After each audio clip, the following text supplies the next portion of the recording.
Many people fantasize about owning their private island, often envisioning it set in the idyllic warm waters of the Caribbean or South Pacific. Yet Gannock, a quaint town situated along the St. Lawrence River in Ontario, Canada, is part of the Thousand Islands region, where both Canadians and Americans reside. Some of these islands even boast castles, and despite their location in the St. Lawrence River, rather than the tropics, they stand as impressive as any found worldwide. One popular tale linked to the Thousand Islands is the story of a salad dressing allegedly created by a local woman, later introduced to a New York hotel around 1890. Back when I used to drive trucks for a living, I was responsible for delivering goods across the 48 contiguous states in Canada for a mid-sized company with around 100 trucks. As a driver, I had the choice of taking long-haul regional routes or local deliveries. After a lengthy trip lasting a week or more, we had the option to stay local for a week to spend time with family. Occasionally, we could even bring our wives along. Unlike many trucking companies that keep their drivers on the road for extended periods, affecting family life, this company offered some flexibility. Trucking, like the military and law enforcement, often strains family relationships, and I've seen firsthand how demanding these professions can be. During high school summers, I worked in construction, so transitioning to full-time work after graduation felt natural. By the time I was 23, I had honed my skills as a carpenter. At 19, I met Emma Davis, an office clerk at a commercial bakery, and we got married at 21. We were content until both the banking and construction sectors took a nosedive.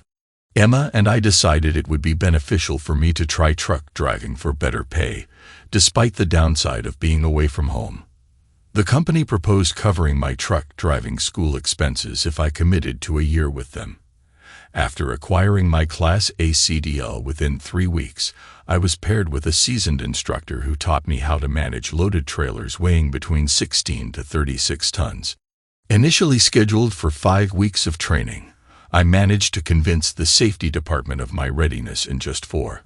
Following a week in the city and another on local roads, everything proceeded without a hitch. I arranged for Emma to pick up my paycheck on Fridays from the office, which worked out well. After 9 months, while wrapping up a week of local driving, my dispatcher presented a promising opportunity. I had a load heading to Vancouver, with a return trip to Montreal. The young company owner, only a few years older than me, had recently purchased one of the Thousand Islands, which came with 2 houses. He wanted the main house furnished with handcrafted furniture from Vancouver Island, but the furniture wouldn't be ready for another month. The operations department decided to surprise him with an early delivery. Here's the deal. You can't tell anyone, not even his wife. I'm not implying she'll spill the beans, but since she picks up your paycheck, she might let something slip. The boss and his wife will be there next weekend around the time you return. You'll head to Vancouver, load up, and then come back. Is this something you're interested in? Before I could reply, she cut me off. Remember, whether you accept or not, you must keep this confidential. Do you promise? I agreed and promised not to tell anyone. Good. Since you've taken the assignment and because I like you, have you seen that brand new Peterbilt in the yard? I told her I had. Well, it's yours. Load your stuff into it. Your cargo is in trailer 2353. You can leave in the morning. Call me when you arrive in Vancouver, and be careful, she instructed. When I got home, I told Emma about my upcoming trip to the West Coast. She was fine with the good pay, but neither of us liked the idea of me being away for almost 2 weeks. To make up for it, we treasured our night together. Our lovemaking was always special. Emma was always enthusiastic. Early in my trucking career, we took some intimate photos so I could carry a piece of her with me whenever I drove to Canada. Her photos stayed in a bag on my seat, never checked during the rigorous border searches. After the first time, leaving was straightforward. Crossing the border was routine, with courteous Canadian officials. Linda called to inform me that the boss's furniture was ready and had been transported from the island that day. Unloading and reloading took several hours. I then headed back east, fully loaded, returning via Detroit.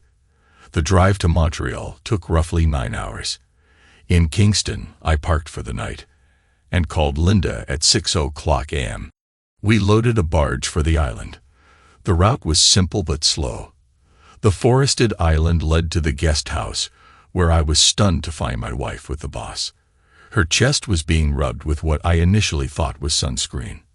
As I approached, I realized it was indeed sunscreen, but the woman with him was not just anyone.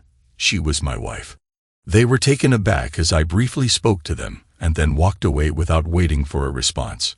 Back at the dock, realizing I was stranded on the island, I noticed several boats tied up there. Taking a boat was my only way back.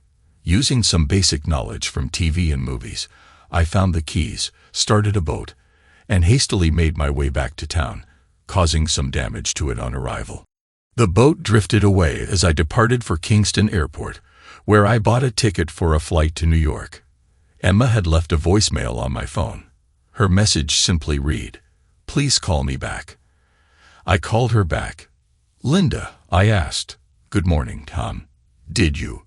Her message trailed off. "Linda, good morning. Did you succeed?" I pressed. "How long, Linda? How long?" I demanded. "How long for what?" She replied, sounding confused. "How long has he been seeing my wife?" I asked. "What are you talking about?" She responded. "Is she there? Is she okay? How long has this been going on?"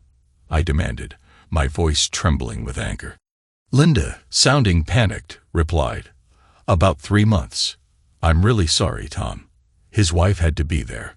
Otherwise, I would never have sent you. So you set me off, knowing full well that my wife was involved with the boss." I pressed. "Who else knows about this?" "Just Mark and me," she admitted. "Thank you, Linda. Thanks a lot," I said, my tone dripping with sarcasm. "Hold on. Where are you? What are you planning to do?" "Hold on, he's on the other line." "I'll be right back," she said urgently. "Forget it," I muttered as I ended the call. Now it made sense why she didn't want me to tell Emma about the trip. Emma might have spilled the beans to Lawrence, wrecking the surprise. The small airport gave me a clear view of everyone coming and going, but neither Emma nor Lawrence appeared. The flight was brief. Once I landed, I rented a car and drove the 4 hours home, only to find Emma wasn't there. I was consumed by thoughts of what I might do next. My phone rang again. It was another message from Linda. "Tom, if you're home, I'm on my way. Please don't do anything until I arrive so we can talk. We just fooled around. Please believe me," her message continued. Did she really think I was that naive? When I reached my apartment, I loaded my pickup truck with everything I wanted and headed over to the terminal. Linda and Mark were there, but neither of them met my gaze. "How much money do I owe you, Linda?" I demanded. "Tom, she began. "Write me a check for everything the company owes me now," I insisted. "Sorry, Tom. Mr. Lawrence said not to give you anything until he talks to you," she explained. "Linda, you owe me." "Thanks a lot," I retorted curtly. "He said you damaged one of his boats," she added. "What else did he say? Was he bragging about his affair with my wife? Did you all have a good laugh at my expense? Did Emma come here and tell you to keep me off the road as long as possible?" I demanded. "Write me a check, Linda, or I'll destroy this whole office," I threatened. It took her a few minutes to calculate what I was owed. She called accounting and instructed them to issue me a check. When I got to the accounting department, they had everything ready. I glanced at it and changed my mind. "Transfer it to my card, please," I requested. "But Tom, it's direct deposit," they hesitated. "Now, please," I insisted. I provided them with my card number, and they processed it. Lawrence wouldn't be able to stop the direct deposit payment. I then went to Lawrence's house. We had visited there for a picnic before, and I suspected my wife had more reasons to be there than just for picnics. Mrs. Lawrence answered the door, looking pale and unwell. "What can I do for you?" she asked. My name is Tom Harris. I used to drive for your husband. This morning, while delivering furniture to your island, I saw him massaging my wife's chest with one hand while his other hand roamed below her waist. I thought you should know. Have a good day, I said. Wait a minute, mister. What did you say your name was? She asked, puzzled. Harris. Tom Harris, I replied. What is your wife's name? She inquired. Emma Harris, I answered. Did you see this morning? She pressed. With my own eyes, I confirmed. Are you sure? She asked again. Of course I'm sure. Do you really think I'd make something like that up about my own wife? I shot back. I walked to my truck and drove off, unsure of my destination. I headed to my parents' house and quickly filled them in. Mom always had coffee ready and handed me a cup. I accepted it and stretched out on the sofa, closing my eyes. The next thing I heard was my father's voice. Emma, get off my porch or I'll call the police. But I need to talk to Tom, she pleaded. After what you did to him. No way, Dad replied. But he doesn't understand. She insisted. Oh, I think he understands perfectly. You were involved with his boss for 3 months. What's so hard to understand? Dad responded. But he doesn't know why. She protested. Of course he knows. Now get off my porch, he demanded. Emma started screaming my name. Tom, talk to me, please. Tom, give me a chance to explain. Her cries grew fainter as exhaustion took over, and I soon fell asleep again. The next morning, I woke up early and walked to my truck, still uncertain of where to go but determined to go somewhere. I opened the door to sit down and found Emma sleeping across the seat. As soon as she heard the door open, she sat up. I started to walk away, but she grabbed my hand and pulled me back. Please, Tom, listen to me. I had no choice, she pleaded. You either let someone have a relationship with you, or you don't, right, Emma? I asked. Everything was wrong, she admitted. So you were involved willingly, I stated, not questioned. Tom, just give me a chance, she begged. I repeat, you were involved willingly, I reiterated. Okay, I was involved willingly, but you lied. We never went all the way. We just fooled around a little. She tried to downplay. Really? Did you think I'd believe that? I said, get out of my truck. I demanded. When she didn't move, I pulled her out of the truck and drove off before she could get up. I went to a fast food restaurant for breakfast, ordered, and ate in silence. Afterward, I went to the bank to divide our money. My phone rang several times, and there were numerous messages. One of them was from my former employer, Jack T. Lawrence. Call me and let's talk, or I'll sue you for damaging my boat. You'll end up in jail for threatening my employees, and don't think I won't do it, was his first message. The second message read, Listen, I had a relationship with your wife. Deal with it. This happens every day. She's not the first wife I've been with, and she won't be the last. Swallow your pride, take her back, and handle things. That's what she wants. If you don't, maybe I'll keep seeing her. Now get back here and drive my truck home, or I'll report you for theft. Plus, you owe me 3 more months to cover your truck driving school. What an idiot. So he was still in Canada. I called his wife, hoping to meet her rather than rushing back to his house. She agreed, and I played the messages for her. She had been sick before, but after hearing the messages, she felt even worse. At first, I wasn't sure I believed you, but now I do. Mrs. Lawrence said, her resolve hardening. I'm going to make his life miserable. May I have a copy of that message? We made a copy for her, and I took note. What are you going to do about your wife? She asked. Divorce her, of course. I just don't know how to go about it. I replied. It's simple, she said. Find a good lawyer and hire him. It sounded almost too easy. I left her house and went back to my parents, who also wanted to know my plans. I told them the same thing I'd shared with Mrs. Lawrence. My father echoed her advice, word for word, and it convinced me to start looking for a lawyer. With no idea where to begin, I started with a letter in the phone book. I made it to D before I found a lawyer named Michael Green. We hit it off right away. Green came from a family of truck drivers, but his career took a sharp turn after a car accident left him paralyzed from the waist down. He graduated from law school in a wheelchair and was the only member of his family not in the trucking business. Despite this, they all knew and respected Jack T. Lawrence. Green noted several times Lawrence's business prowess and popularity. "He's a well-known figure," Green said. "Everyone who knows him respects him.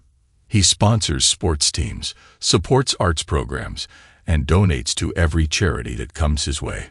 When I first told Green about what I discovered in Canada, he was skeptical and seemed to side with Lawrence.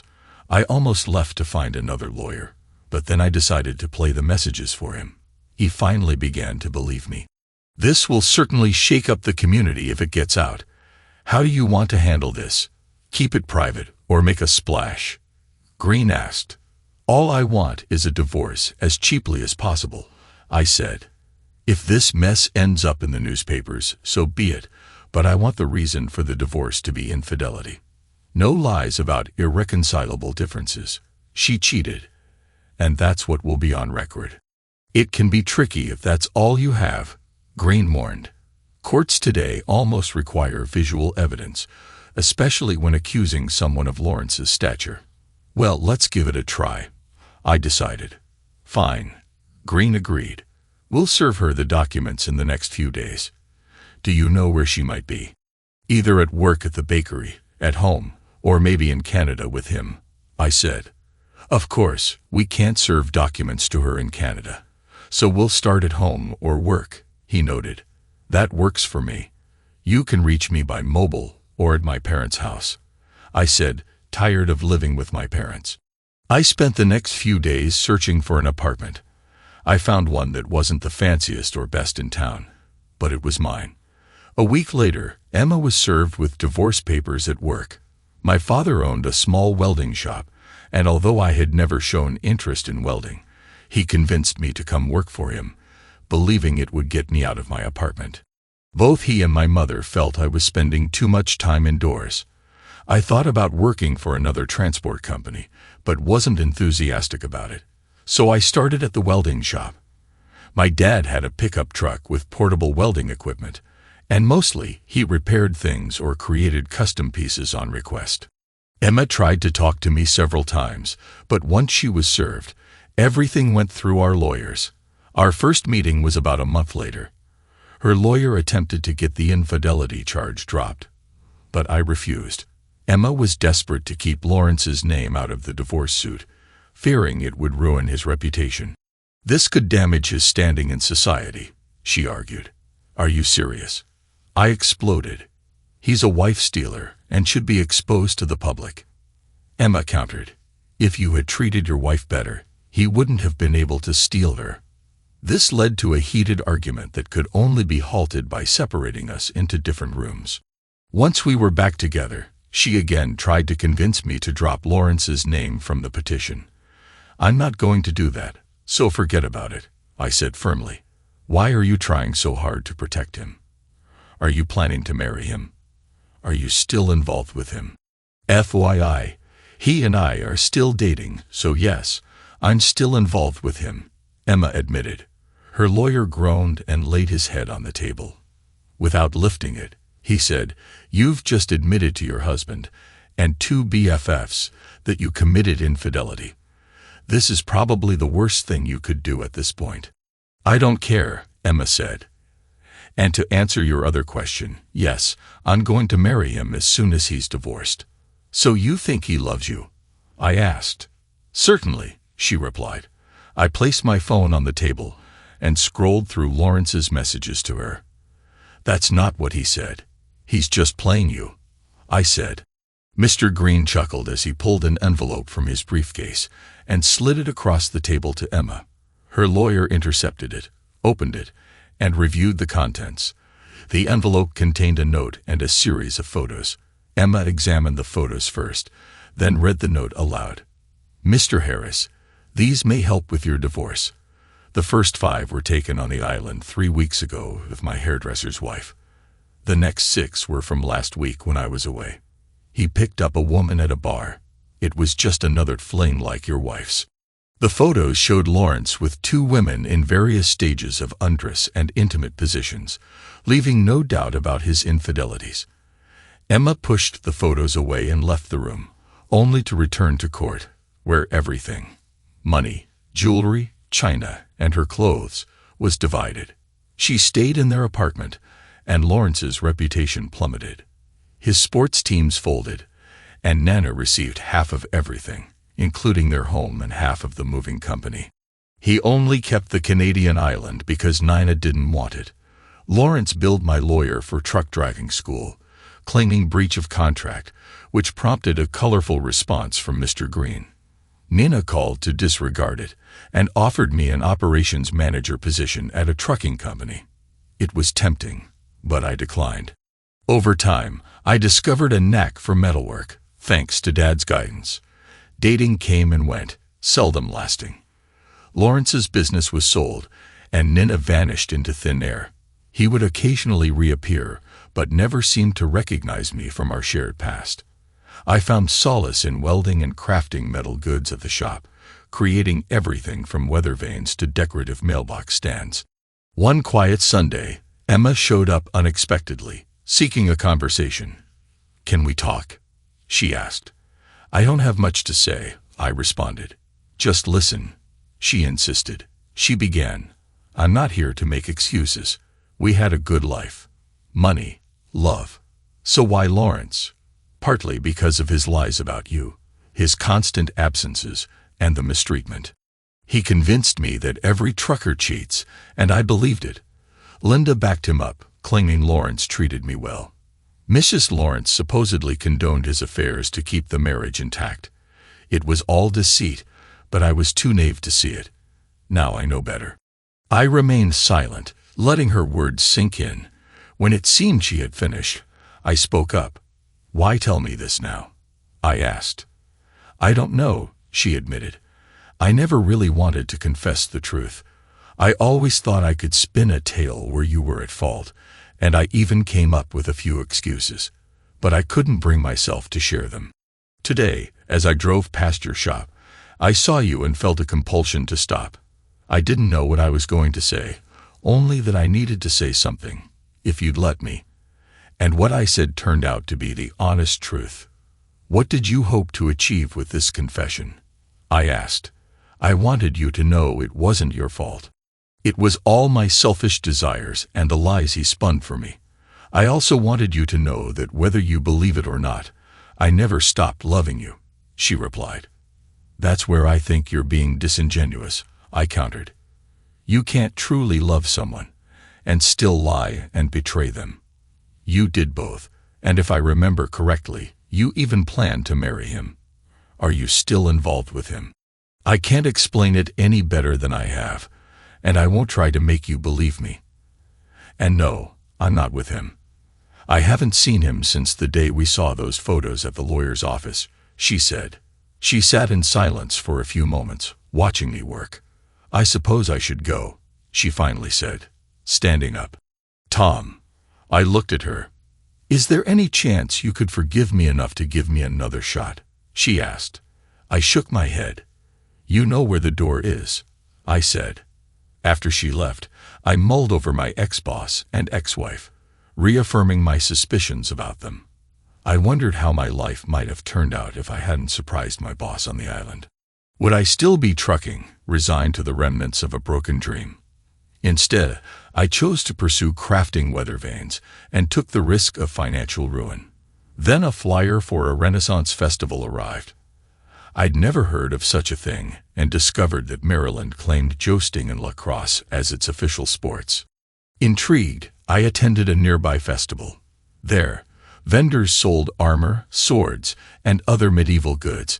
Inspired, I delved into researching and crafting shields and swords, selling them at festivals across the country. Bobby Foster helped me market my creations, signaling the start of a new venture.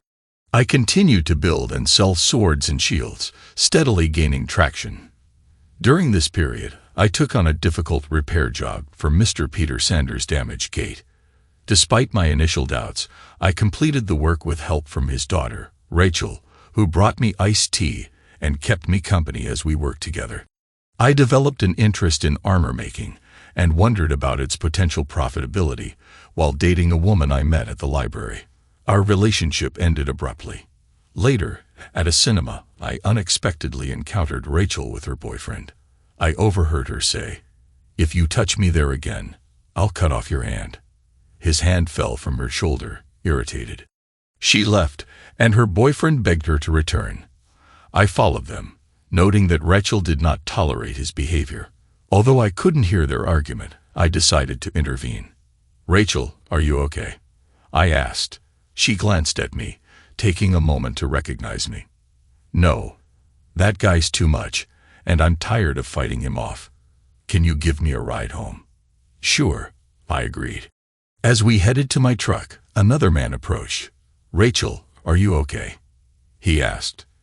"Now I am, yes," she replied. "Do you want me to take you home?" he offered. Without acknowledging me, she accepted his offer, and they drove off without a word to me. I stood there, watching them leave, shook my head, and went home. A few days later, I was back at her house to address some railings along the walkway, as requested by Mr. Sanders. Rachel saw me and came over to say hello, but didn't mention the incident at the cinema.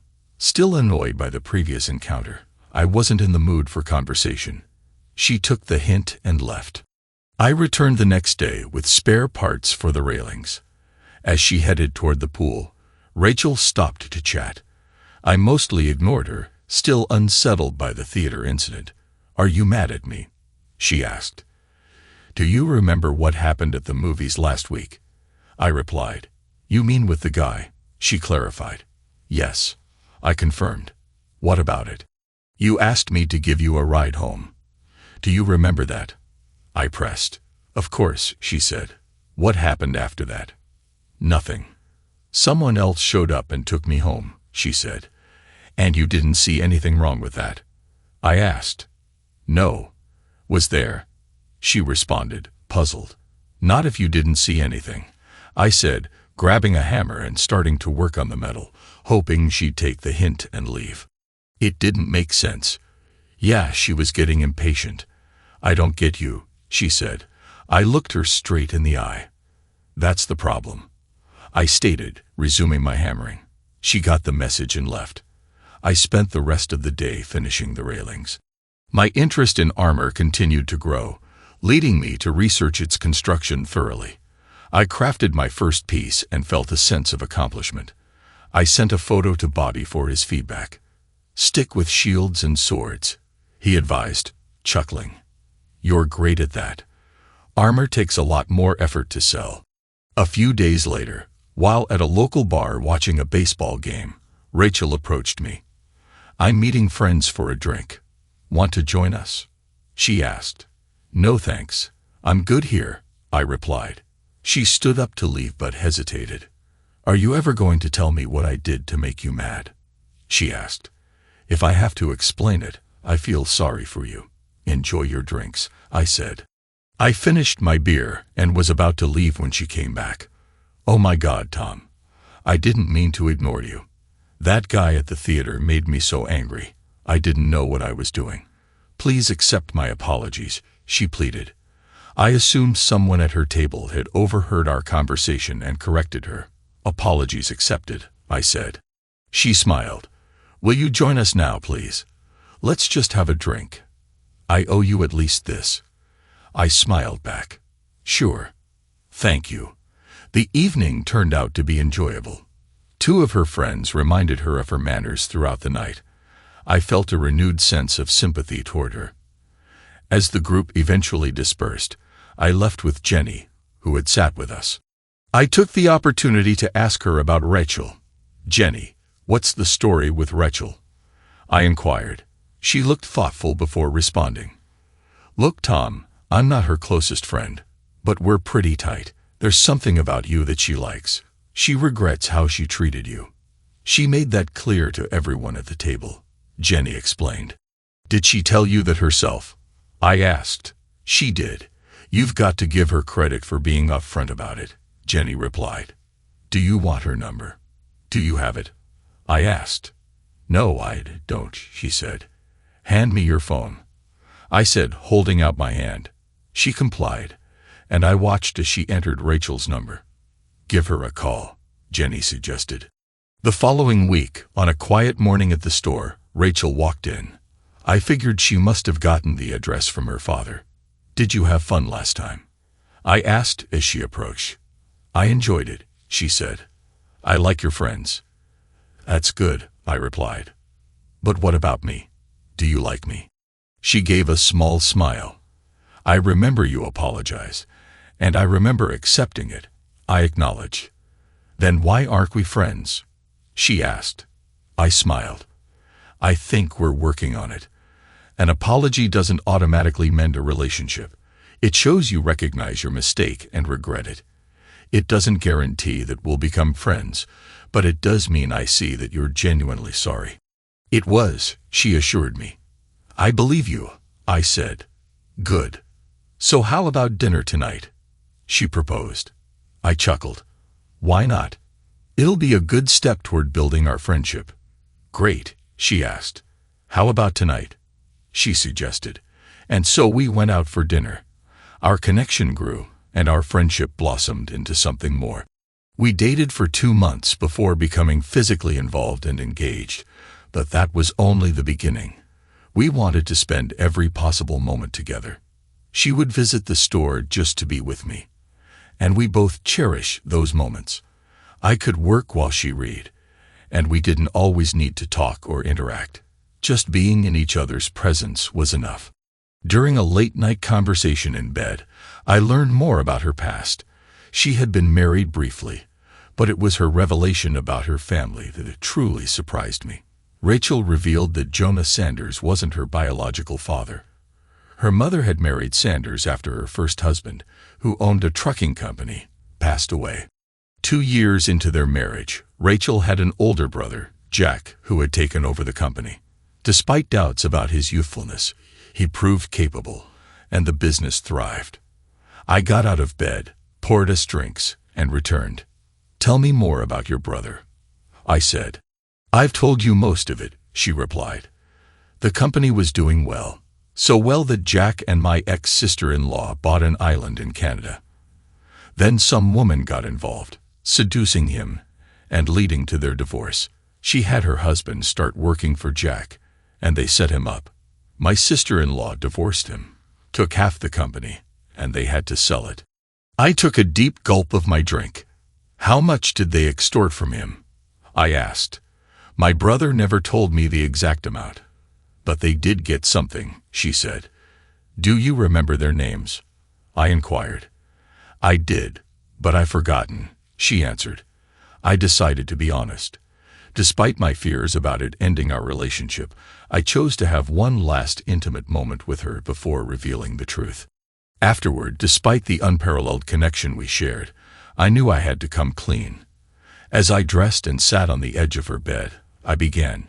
It's time we revisit your brother's divorce.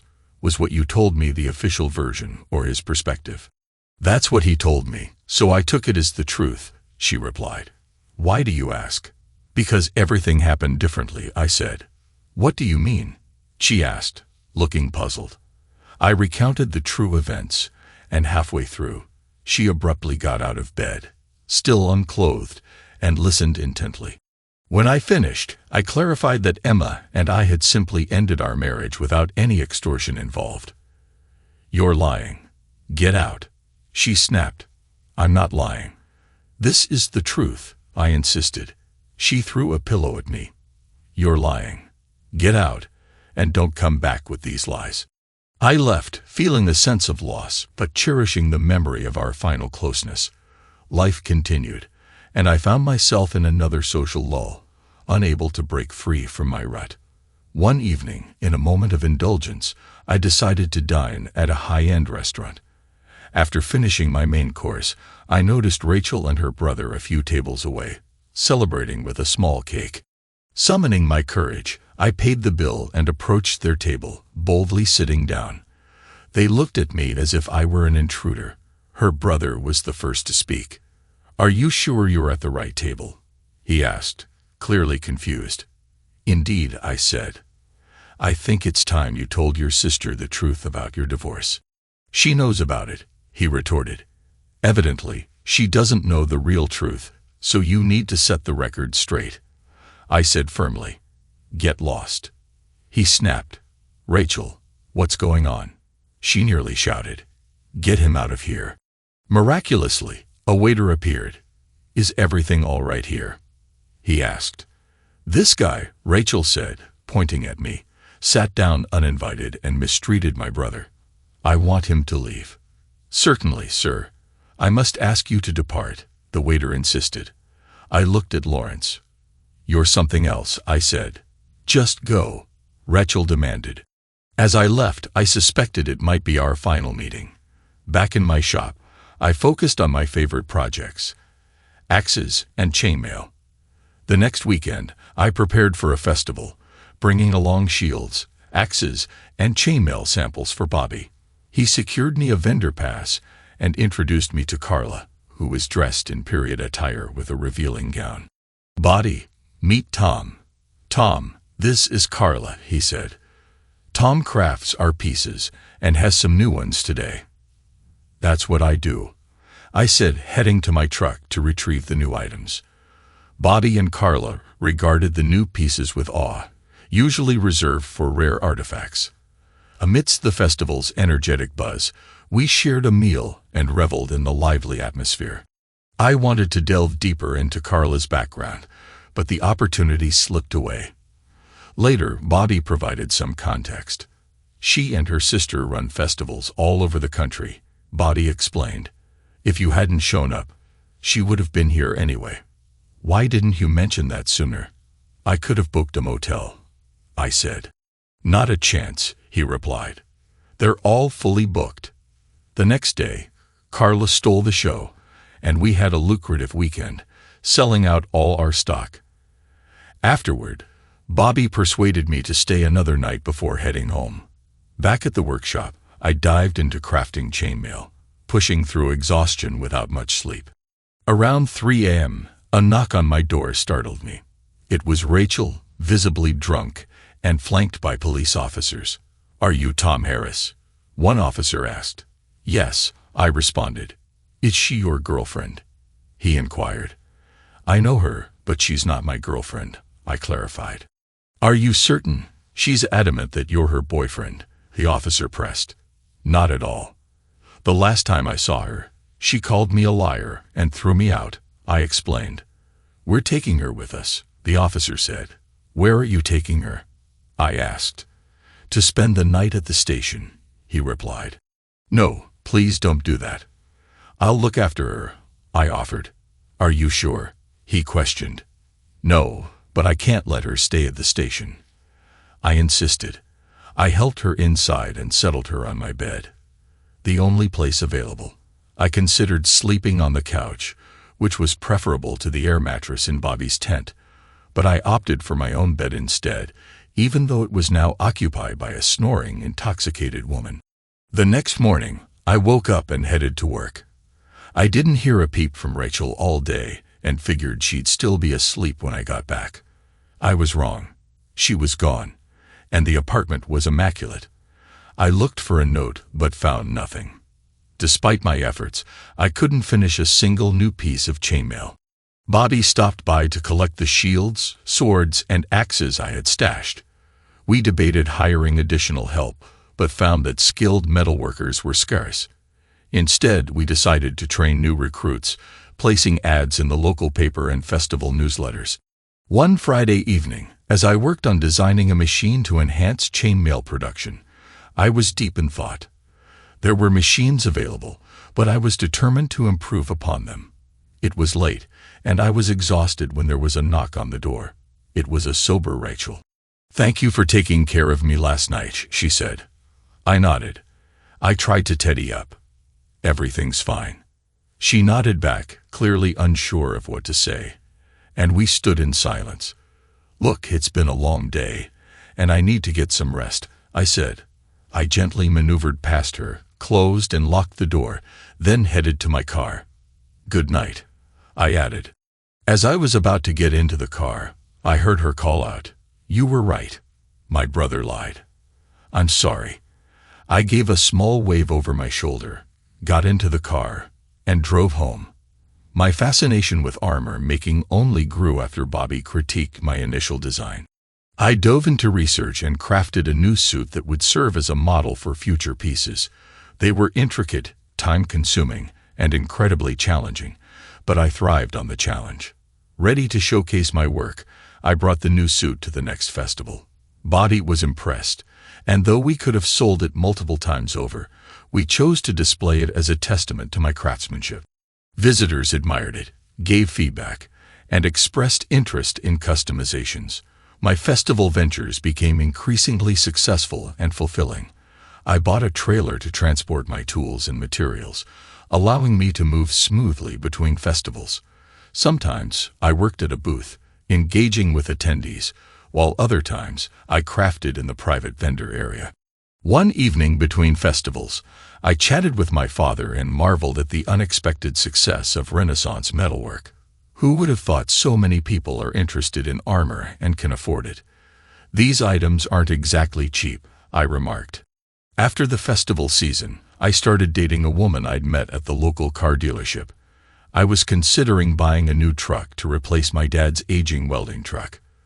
The plan was to equip the new truck with welding gear, sell the old one, and maybe upgrade to something newer and bigger. While she was getting her car serviced, I admired a new truck outside the showroom. We struck up a conversation and exchanged phone numbers. Our first date led to a second, and then many more. One evening after I drove her home, she invited me inside. We shared a second drink, and I settled onto her sofa while she stood in front of me, unbuttoning her blouse. "Do you mind if I get more comfortable?" she asked. "Not at all, as long as I get to watch," I replied. She grinned mischievously. "That's the whole idea. You undress, and I watch. Then I undress, and you watch. Then we'll see how it goes from there. You've certainly got everything planned out." "Oh, absolutely." Her blouse slipped off, and her skirt followed. I reached for her underwear, but she gently pushed my hands away. "Let me handle this. Just watch and enjoy. You do like watching a woman undress, don't you?" "I'm not sure. I've never really paid much attention before," I admitted. She laughed deeply. "I hope you're better in bed than you are at lying." Her breath joined the pile of clothes on the floor. "You're quite confident, aren't you?" I said. "Very," she replied. "Now it's your turn." I began unbuttoning my shirt. "Slow down, Tiger. We have all night. Let me enjoy the show." I eased my movements, and she licked her lips with anticipation. I slipped off my shoes, loosened my belt, and unzipped my trousers. As I began to lower them, she gently placed her hands over mine and sank to her knees, guiding my pants down to the floor. She stopped there, looking up at me with a mischievous glint in her eye. "So what's next? The t-shirt or the shorts?" she inquired. "Let's start with the t-shirt. We'll save the best for last," I suggested. I stripped off my t-shirt and tossed it aside. She picked it up, inhaled its scent, and purred. "Mum, I love the smell of men." By the time I left, it was around 3 o'clock in the morning. On the drive home, my thoughts kept drifting back to Rachel and our past encounters. I weighed the comparisons between her and my recent experience, struggling to determine which had been more fulfilling. The relationship with my new partner lasted 4 months before it fizzled out. Later that evening, I noticed a slew of missed calls and urgent messages from Rachel. "Tom, please call me as soon as you get this. It's important, no matter what time it is," her message implored. I decided to heed her urgency and dialed her number. She answered after a couple of rings. "Hello, Tom," she said, her voice thick with sleep. "I might have dozed off while waiting for your call." "All right, I'm here. What's the emergency?" I asked. "I wanted to tell you that my brother lied about his divorce. You were right all along, and I'm truly sorry. You've already apologized for that. Is there something else? I asked, trying to keep my tone neutral. Yes, she hesitated. Can we meet again? I miss you. Honestly, given the situation with your brother and what he did to my wife, there's no way we can make this work. Even if we tried, it would only lead to complications and discomfort for me. I can't put myself through that. Her voice cracked with emotion. I expected you to say that, but I was hoping you wouldn't. Goodbye, Tom. The Renaissance festivals were back, and I was fully immersed. I secured my passes, purchased a tent and camping gear, and set off. Most of my time was spent assisting Bobby at his booth, and in my spare moments, I focused on creating new items. My skills in armor making had significantly improved, and at each festival, at least one of my pieces found a new home. Each creation demanded a lot of time and effort, but the work was rewarding. 2 days after wrapping up one festival, Bobby asked if I could join him for the next. I agreed, and he brought his trailer loaded with everything I needed. I loaded up my truck and left my trailer at home, taking his instead. We worked 3 consecutive festivals, gaining significant attention. By the 3rd event, I even demonstrated my new chainmail machine. The next festival was in Philadelphia and spanned 11 days, making it one of the largest in the country. This festival was unique, starting on a Thursday, continuing through the following weekend, and ending the weekend after. I spent 2 weeks at home preparing, focusing on armor. My father had become adept at crafting shields, axes, and swords, and I worked late into the night. One evening around midnight, the doorbell rang. I opened it to find a very drunk Rachel stumbling into my arms. "Is this your girlfriend?" One of the police officers accompanying her asked. "If it helps her avoid trouble tonight, then sure," I replied, guiding her to my bedroom and gently placing her on the bed. I showered, shaved, changed into pajamas, and set out clothes for the next day, preparing for the possibility of her returning in a similar state. The next morning, I checked on Rachel, who was still sound asleep. I debated whether to stay and try to talk things through or just let it go. That evening, I went to work. When I returned home, I found the apartment immaculate. Rachel had cleaned the kitchen, and in the bathroom, my toothbrush and toothpaste were in different places. I rearranged them, noticing everything was tidied up. I made a frozen enchilada for dinner, but didn't have much of an appetite. The next morning, I left for the Philadelphia Festival, bringing all my materials for shields and chainmail. I planned to conduct numerous demonstrations. The first day was phenomenal, and it only got better on Sunday. A large crowd watched my demonstration almost all day. By the end of the festival, Bobby and I were both exhausted. Evenings in the vendor area were always lively, with people cooking, playing music, drinking, practicing sword fights, repairing or trying on armor, and engaging in various activities. It was common to hear intimate sounds or see campers gently swaying after the crowd had dispersed. I sat outside my tent, thinking about how nice it would be to have someone to cuddle with. Rachel was probably free, but I couldn't bring myself to call her.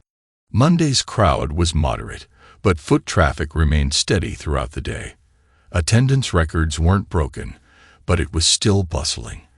While demonstrating the intricate process of chainmail assembly, I glanced up and saw Rachel watching me. I continued my demonstration, inviting questions from the onlookers. When none came, the crowd eventually thinned out, leaving Rachel standing there. "Do you enjoy this?" she asked. "Yes, I do," I answered. "You're quite good at it," she said before turning and blending into the crowd. I didn't see her again until the end of the event. On Wednesday, my parents arrived with additional shields and axes. I gave them a tour, though they didn't seem entirely pleased with my setup. My mother especially disapproved of how I had arranged my tent. Despite this, the remainder of the week and the weekend were successful, and Bobby and I were satisfied as we returned home. I took a day off, and my father helped with chainmail work in the shop. As we discussed plans for a larger motorhome and trailer, the door opened, and Rachel walked in. "This festival was fantastic," she said, A few friends and I are heading to the next one nearby. We're even talking about going in armor. That sounds fun, I replied noncommittally. Will you be there? She asked. Probably, I said. My father and I continued working, avoiding eye contact with her. Can I come with you? She asked. It's not very practical. I'll be there from Wednesday to Sunday, I explained. No worries, we can get a motel room, she suggested. That's unlikely.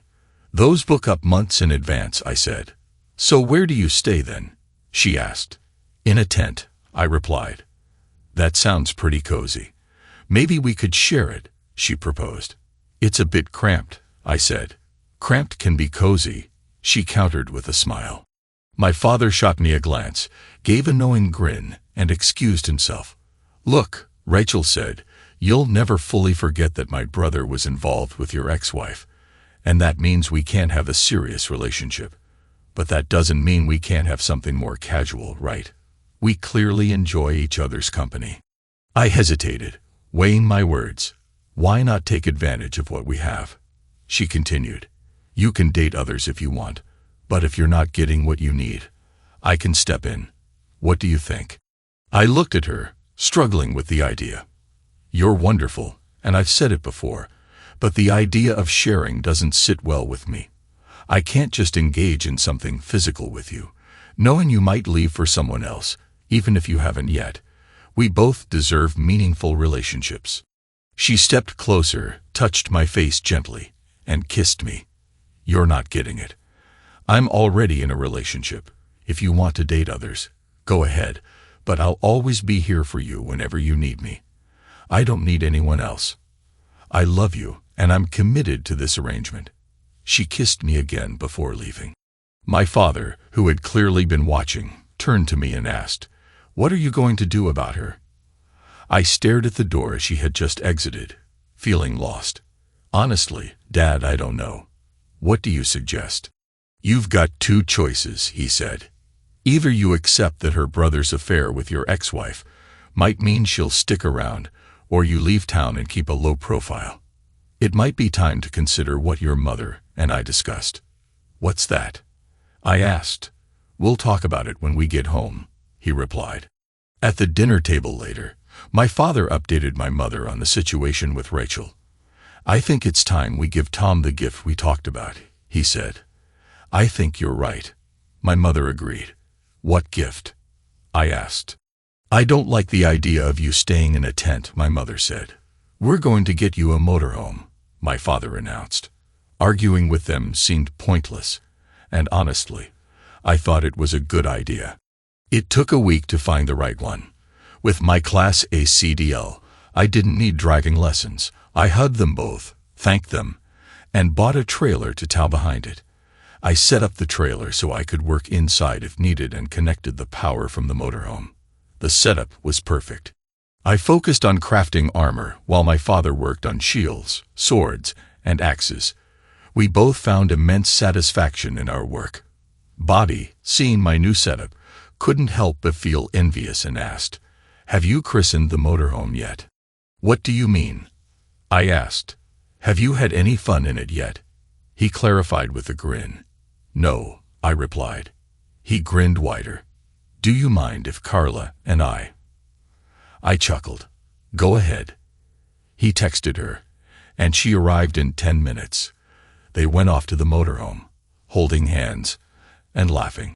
When they came back, Bobby announced, We wanted you to be the first to know. Carla and I are getting married. She hugged me and said, It was your van that convinced me. Thank you. That weekend, I barely saw anyone, but the motorhome smelled of perfume and something else. Back home for a week, Rachel saw the van and dropped by. I was in need of some company and knew I could easily get her into bed.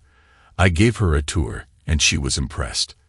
This is so much better than a tent, she said. Yes, it is. I agreed. It's got a double bed, right? She asked. Yes, and a pretty decent closet. And I bet the shower is roomy enough too. It probably is, I said. As we stood in the living area, she moved closer to me. Has it been broken in yet? She asked with a playful glint in her eye. What do you mean? I asked, though I knew exactly what she was getting at. Has anyone had fun in it yet? She whispered. No, it's still brand new, I replied. Well, she said softly, we could break it in now or wait until this weekend. Since we were in my parents' yard, now wasn't an option. What do you mean by this weekend? I asked. After the festival, each evening, she suggested. We could do that. I agreed. But this is Southern Virginia. Even if I said yes, it's too far for you to drive. You're right, she conceded. So I'll just come with you. Did you not hear what I just said? I protested. She pulled me closer, looking into my eyes. Tom, you admitted I'm the best you've ever had. And I feel the same way about you. I know you have feelings for me too. We should make the most of our time together. Plus, I have a dress that would be perfect for the festival. You'll love it. She kissed me tenderly, as if she were truly in love with me. I'm leaving at 5 a.m. on Tuesday. I won't be ready, I said, feeling unsure. You don't have to be, she replied. And she was right. She unpacked her things, stocked the kitchen, and by midnight Monday, she was comfortably settled in the motorhome's bed. As soon as I got behind the wheel Tuesday morning, she joined me in the passenger seat, wearing only a robe. I could tell because she kept shooting me knowing glances every time I looked her way. She met Carla, and both women wore low-cut dresses that accentuated their curves. I could barely wait for the workday to end. When the festival closed, Bobby and I shut down the booth. Carla and Rachel were cooking dinner in the motorhome when we arrived. Rachel's cooking was fantastic, far exceeding my expectations. After Bobby and Carla left, Rachel asked if I wanted to shower with her. There was enough space for two, and from there, we moved to the bed. That night marked the beginning of many nights and days spent enjoying each other's company in that motorhome. This was 3 years ago. Initially, Rachel's family tried to convince her that I only let her travel with me to get back at her brother. He had told them that Emma and I were responsible for his divorce, not him. Clearly, none of them had been in court to see the truth, and like Rachel, they'd believed his lies. Rachel provided them with copies of my divorce decree and statements from her ex-sister-in-law. Her brother stayed in town, causing a few more divorces before deciding that moving to the other side of the country was better for his health. Rachel now has several new dresses for festivals. They no longer emphasize her belly as much. She never explicitly said she wanted to be a wife before becoming a mother, but I can sense it's on her mind. It's on mine too. Thanks to everyone who took the time to listen to today's stories. If you enjoyed it, please consider liking and subscribing if you haven't already. Feel free to share your thoughts on the events in the comments below. Take care.